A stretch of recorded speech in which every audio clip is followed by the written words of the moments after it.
Bonjour tout le monde. Allez, on continue avec le blog Mourinho pour ou contre. Vous avez vu ce maillot comme il est beau, hein, c'est magnifique. Le Mexique à l'époque, ça c'est années 60, années 70. Ça rappelle un peu Saint-Étienne.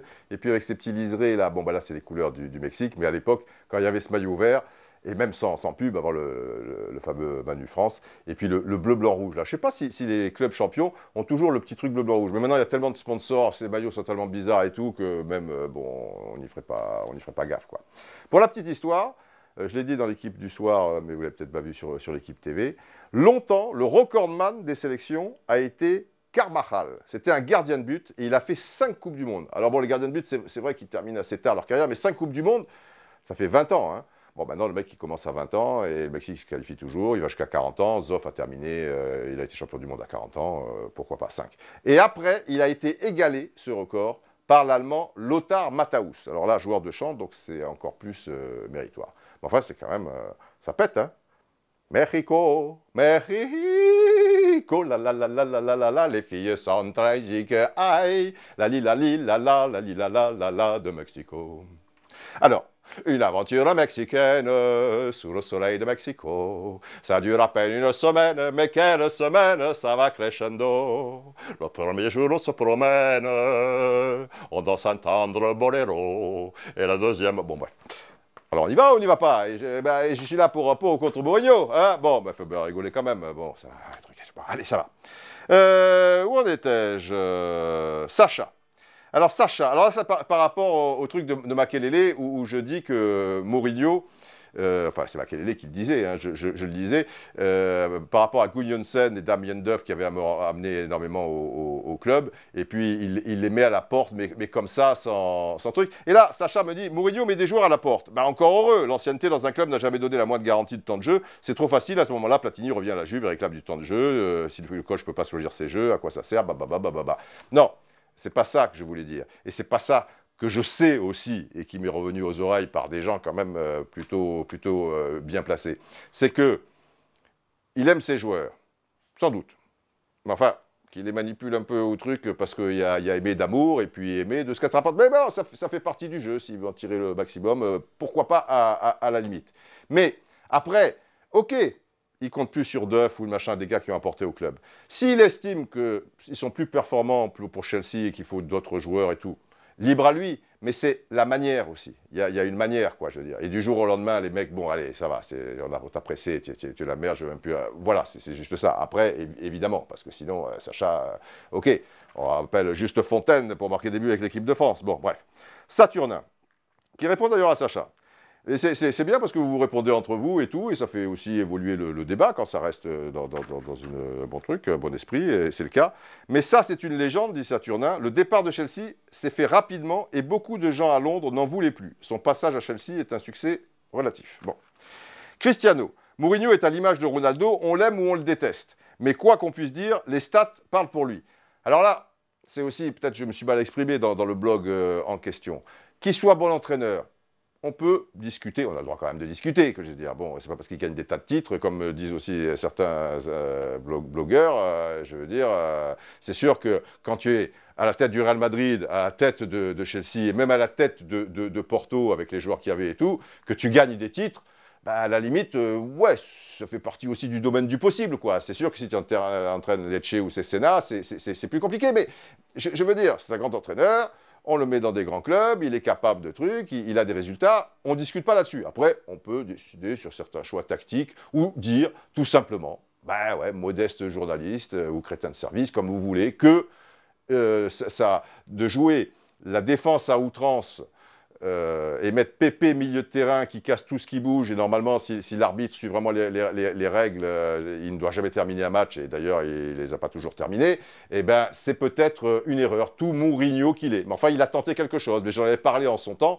c'est qu'à mon sens aussi, il avait été tellement traumatisé, enfin, c'est pas le mot exact, vexé, touché au plus profond de son orgueil, et Dieu sait s'il en a, donc c'est même pas la peine d'aller au plus fond, juste au bord de l'orgueil, dans le 5-0 au New Camp, où effectivement il était peut-être parti à la fleur au fusil, et puis ça avait rigolé pour le Real, pour le Barça, qui avait fait un match, c'est vrai, ce jour-là fantastique, qui marchait sur l'eau, que Depuis, plus jamais ça, et plus jamais ça. Bon, et peut-être donc, du coup, il allait dans l'excès inverse. Bon, on peut être un grand entraîneur, même les plus grands, je veux dire, ils se sont trompés aussi, parce que c'est toujours un peu une partie d'échec, une partie de machin. Des fois, ça passe, des fois, on fait un changement de joueur. Ah ouais, on dit, putain, bien vu, parce que c'est le joueur en question qui est déterminant sur le but, et puis des fois, c'est mal vu, ça. Bon, je veux dire, il y a aussi une part de chance, de réussite, et une part aussi où on peut se tromper. Voilà, mais après, ouais, c'est sûr que c'est pas le dernier des entraîneurs, c'est sûr que c'est un professionnel, qu'il est très bon, ok, qu'il a des stats et qu'il a des résultats, ça c'est clair, mon cher Cristiano. Déjà, avec un nom comme ça, et Ronaldo, on l'aime ou on l'aime pas, on l'aime ou on le déteste. Là, de toute manière, on ne parle pas de l'entraîneur en question, les stats parlent pour lui. On parle de son comportement. C'est important aussi, le comportement, quelque part. On ne peut pas vendre son âme chaque fois et que la fin justifie les moyens, quoi. Je veux dire, il y a quand même des règles, et à les transgresser de la sorte, et il y a toujours... Bon, bref, c'est pas la même chose, quoi. C'est une attitude dont je parle. Voilà. Colère le monde, waouh. C'est un passionné qui n'aime pas perdre et qui laisse l'humilité aux autres quand il est bon, quand on est bon, il aime que ce soit dit, pas de fausse modestie, croire en soi parce qu'on est le meilleur est une valeur sûre. Ouais, mais bon. Il faut réagir pour ou contre, on ne parle que de lui, c'est ce qui fait sa notoriété. Combien d'articles l'année dernière sur lui ou sur papier Guardiola? Mais ça, ça n'a rien à voir, quoi, je veux dire. Et j'en reviens aussi, je vous l'avais dit dans le blog, les deux hijos de puta, qui balance chaque fois au juge de touche ou des choses comme ça, merde, c'est quand même l'entraîneur, et l'entraîneur du Real Madrid, là, c'est pas les poussins de Villemomble ou je sais pas trop quoi, et j'ose espérer que les entraîneurs du poussin de Villemomble ne traitent pas de fils de pute le juge de touche. Et voilà. Alors, un peu plus loin, je sais pas, ça je l'ai un petit peu perdu, il y a quelqu'un qui dit, ouais, mais Guardiola aussi, le jour où vous voyez, si je vois Guardiola, qui traite le juge de touche ou l'arbitre de hijo de puta, j'aime autant vous dire que je vais là aussi vous donner ma façon de penser. Ce n'est pas le problème de Guardiola, Mourinho ou des choses comme ça. Bon, voilà, on en reparlera encore le prochain coup pour en terminer avec ce pour ou contre. Un petit peu d'histoire. 74, ça, j'avais 16 ans, et donc pour les gars de ma génération, qui jouaient au foot, tout ça et tout, c'était l'Ajax d'Amsterdam, c'était les Pays-Bas, c'était formidable. Cruyff, Van Hanegem, quel joueur, Wim Van Hanegem, Reisenbrink, Johnny Rep, etc. Et tout. Et il y a la finale contre l'Allemagne. C'était pas des manchots, hein, les Allemands, quand même, je veux dire, les Beckenbauer, les Wolfgang Overath, les Gunther Netzer, qui jouaient plus en finale, il avait été champion d'Europe en 80, etc. et tout. Mais il avait perdu sa place après la défaite contre la RDA en match de poule, toujours dans cette Coupe du Monde 74, les Breitner, les Gerd Müller, les Holzenbein, les Grabowski, enfin bon, grosse équipe. Mais quand on était gosse, on était fan des Pays-Bas.